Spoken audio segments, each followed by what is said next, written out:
Hello my beautiful people and welcome back to my channel. It's your girl That's Otaku, and over here on this channel we like to think that animated characters are way better than actual human beings in so many different ways. If you are new here, thanks for finding me in my little corner of the world, and if you are a returning subscriber, thank you so much for being a part of this family and for continuing to support my channel. So today I want to talk about a topic that's a little bit more on the serious side, and if you can read the title below, I want to talk a little bit about suicide. As you may or may not know, this past month of September, when I'm filming this, is around right now the end of National Suicide Awareness Month. So during this month, a lot of people are posting different materials and different resources for people that are having trouble with their mental health, trouble with suicidality, depression, anxiety, so many different things that affect so many people around this country in America and around the world. And I'm really happy to say that as of the past few years, the topic of mental health and suicide and things of that sort have been discussed so much more in the mainstream media, and it's been talked about in movies, it's been talked about through commercials. We have celebrities advocating for mental health awareness and for people to just be honest with their struggles and honest with what goes on inside their heads that can lead some people to suicide. For me, I wanted to throw my opinions into the air because personally, I have gone through my own struggles with depression and suicidal ideation. I have some resources down below that can be linked to the National Suicide Awareness Hotline and some organizations that are all about preventing suicide in the future. So click down in the description below if you would like to read more up on that. So what is today's topic? This is an anime channel. You know I love anime, I love cartoons, I love all things animated, and what does suicide have to do with that? Usually on my channel, I like to talk about a bit more lighthearted subjects. Sometimes we get into topics about racism, but overall, I like to try to keep things fun and lighthearted. But the reality of the situation is sometimes things in life aren't always lighthearted, and certain difficult topics should be addressed. So I want to take my turn to address suicide based on my own experiences and just what I am seeing from how suicide is being represented in the anime sphere. Suicide itself is a really hard topic to talk about a lot, so for the fact that a lot of animes and other shows, but specifically anime in this case, have been trying to at least approach the topic in some way, I guess that can be considered good for getting the conversation going. Some are doing it definitely better than others, but that's what we're here to discuss today. So just to get right into that, if you guys like what I have to say, please like this video, please subscribe to my channel, and please share this video with any of your friends, and also talk to some of your friends, your loved ones, even just talk with yourself about what do you think about it in general. I like having open discussions about hard topics because there's no reason to try to shame it into obscurity or try to pretend that it doesn't exist, because for some people, in fact for a lot more people than we think, suicide, depression, and things of that sort do permeate into every little aspect of our lives, and just talking about it makes it a lot easier for other people to approach the subject matter, whether within themselves or within their loved ones that may be going through it. With that being said, let's get into the first movie. We are going to be talking about the 2010 film Colorful. You have an unnamed soul that is greeted at a train station, and you have a spirit named Pura who is trying to tell this unnamed spirit that, hey, you have a second chance at living if you can figure out what happened to this middle school kid named Makoto Kobayashi.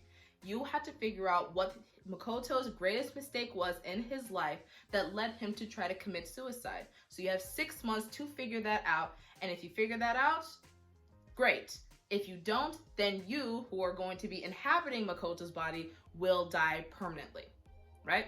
So now you got this spirit in Makoto's body trying to explore what's going on in Makoto's life, trying to go to school, trying to keep things normal, and also trying to analyze Makoto's life to see where things went wrong. What we as the audience come to find out is that Makoto has had a really difficult time when it comes to school, when it comes to his family. He's not the greatest student, and he doesn't really know what type of high school he wants to apply to.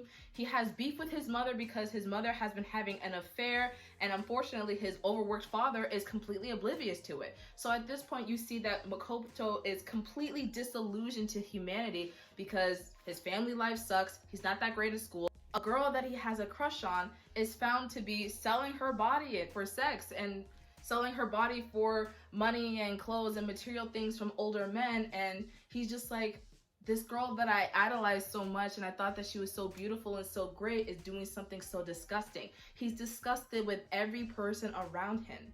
Makoto doesn't have the greatest attitude. He can be kind of annoying, he can be kind of pessimistic to a fault, but granted, he's a middle school kid, and this soul is just trying to figure out what's going on and try to figure out, like, how do I try to finesse this kid who has a very terrible life and doesn't seem like that great of a person? The main question that this movie is bringing up is, what is the biggest mistake that Makoto made, and why did he commit suicide? So this is an important topic to bring up in this movie, where a lot of times if you have lost someone to suicide, you do not know why they did it. You don't know what was going on in their mind. You try to retrace the steps of their life and see where could they have gone wrong in choosing such a horrible way to leave this world. You may think, but this person was so successful. This person had people around him. This person was loved by so many people. Why would they want to die? And we as the audience, or we as people, are trying to figure out why Makoto wanted to die. Yes, he has a really shitty home life, and that's something that is reflected a lot in real life, where we're just like, okay, this person doesn't have the greatest home life. This person has been addicted to drugs. This person has been beaten. This person has been having so many horrible things happen and affect them in their life. Maybe that's why they push themselves to suicide. We can try to analyze and figure out why someone died, but sometimes you really never know. At the end of the movie, we find out that the soul that was once unnamed at the beginning is actually Makoto Kobayashi himself. He breaks down and realizes that the greatest mistake of his life was that he committed suicide. Now, what made him want to change his perception of his life and see that his life wasn't all that terrible? What we find at the end, Mitsuru had sacrificed him being able to go to a nice college. He's been postponing his college entrance exam to make sure that his family can save up enough money to make sure that Makoto can go to a good high school. Makoto finally has one friend. He has one friend in his life that makes everything so much better, and that one friend decides to go to a certain school, and Makoto wants to go to that certain school. Makoto had so many things going wrong for him in his life, and Makoto is just completely angry at everybody in his life. But he had that one friend that was essentially able to pull him out of the darkness, get his head together, and he was able to find a newfound passion in life. When Makoto finally broke down, cried his heart out, and understood that he had to give life a second chance, that was the culmination of the entire movie.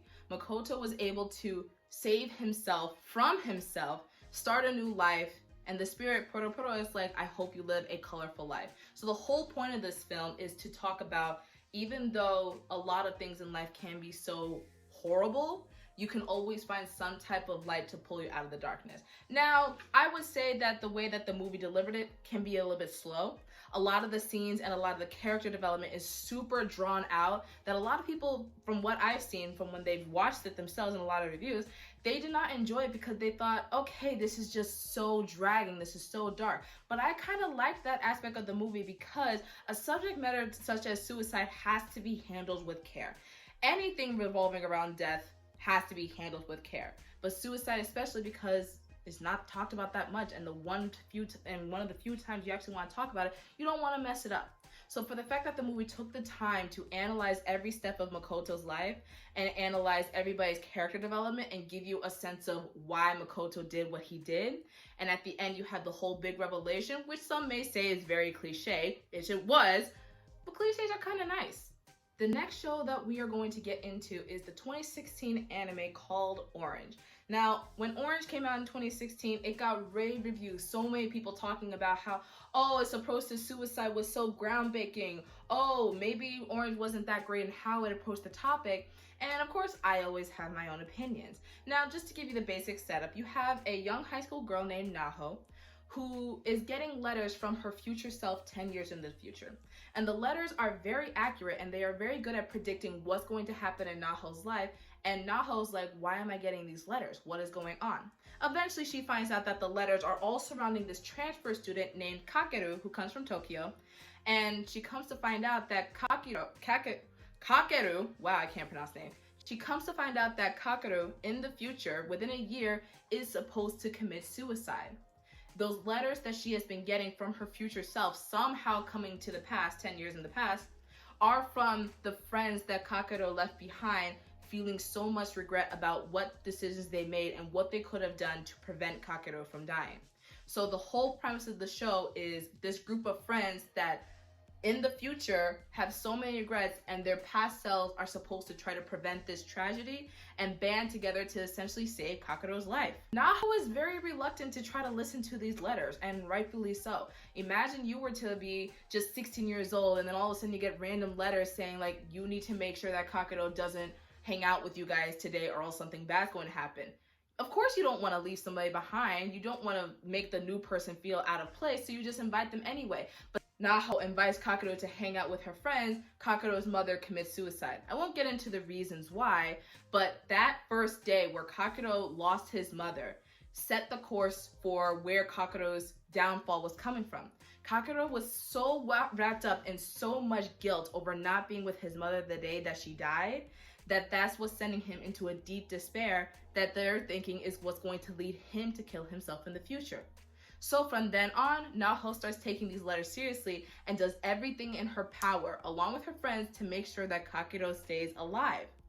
Some of those things include making sure that Kakeru is pushed to join the soccer team. Some of those include making sure that Kakeru has a wonderful 17th birthday.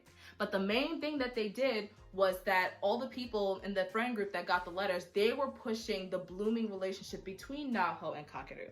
Now, you would think that it would be like, oh yes, Naho and Kakeru are gonna get together, this is gonna be so cute. While I was watching, on the other hand, I was just like, so you mean to tell me homegirl is supposed to be pushed into a relationship with Kakeru in hopes that he won't commit suicide? That's where my problem was. Because it's a common trope that love can solve everything. Once you find the right person you're supposed to be with, you'll never be sad again. Once you find the right girl, you'll be happy forever. And that's not fair to both girls and guys. You can't force someone to be in a relationship with you to be your sense of happiness. You need to find that happiness within yourself. And even though that's a common trope, Orange kind of subverted it. And I will get into that in a little bit. But let me continue. Kakeru and Naho are getting closer, everyone's feeling the love between them, but then you come to find out that one of Naho's other friends in the group, Suwa, in the future, Suwa was supposed to marry Naho and they were supposed to have a kid. So you have future Suwa trying to set up past Naho and Kakeru together, knowing that if they were to change the future, Kakeru and Naho will be together. And you would think after all the stuff that they did within those episodes that Kakeru would find some new level of happiness, that he will be happy with his life. By the last episode, the day that he was supposed to die, the friends all band together saying, we're going to make sure that Kakeru is not isolated. We're going to make sure that he is with friends and doesn't feel alone. That was the whole point of the show. Kakeru still leaves and doesn't meet up with those friends. And he still tries to attempt suicide that night. It failed, thankfully. Naho being with Kakeru was not enough to prevent Kakeru from wanting to commit suicide. He changed his mind at the last minute because he knew that he was going to miss so many of his friends. What you as a person who may be caring for someone that has depression or is suicidal, or if you yourself are suicidal, there are two different things. One, for your loved ones, all you can do is just be there. There's only so much that you can do within your power as a human to prevent a tragedy. And it is not your responsibility, nor should you feel obligated to take the entire role of protecting someone's life into your hands, because you're human. There's only so much that you can do. Say if they don't, you're just going to feel guilty inside that you didn't do enough.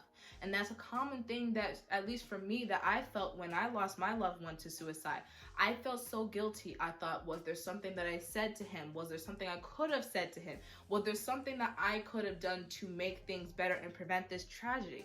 But it took me a lot of time of working with my therapist and working within myself to recognize that I'm a human and there's only so much that I can do. And sometimes just doing the best by being there is okay, and that is enough. I, for myself, know that I have a damn good support system around me that makes sure that I am happy, that I'm healthy, and that I'm safe. I have family and friends that I can go to. Most importantly, I have my therapist.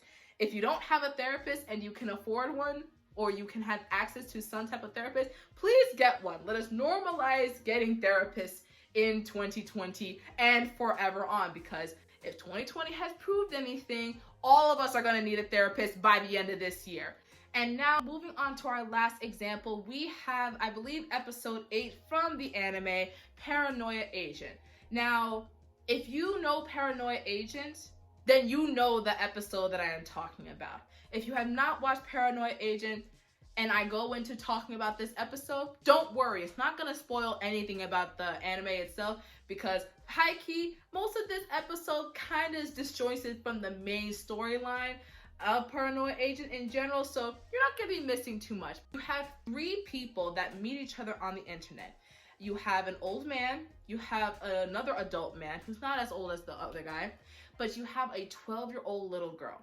3 of these strangers that never met each other before, they meet up on the internet and they have so many things going on in their lives that they are pushed to suicide, and they decide to form a suicide pact, meet up, and die together.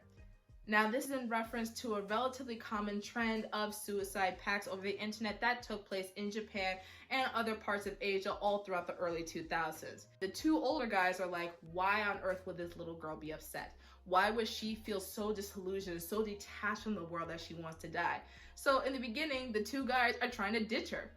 The way that they talk about ditching her and trying to commit suicide is almost seen in a weirdly comedic way, and comedic is definitely with some really big air quotes. You have these guys that are trying to ditch her, but she's determined to die with them, and you don't understand why she wants to die. She seems very bubbly, she seems very happy-go-lucky, but she's also the most urgent of the group. She's just like, can we just get this over with and just go about it right now? But the other guys are like, are you sure you're young? Are you sure you don't have things you want to live for? And she's just like, let's just do this. A lot of their plans go from trying to get hit by a train, trying to hang themselves, and the music and the tonality of the whole episode just seems so comedic. You as the audience are like, am I supposed to laugh at this? Is this supposed to be funny? I think that the only way that they can be happy is through death. And even then, they can't do it right. They can't do it right. Of course, by the end of the episode, we, the audience, much to our surprise and the characters not understanding, we know that they eventually succeed.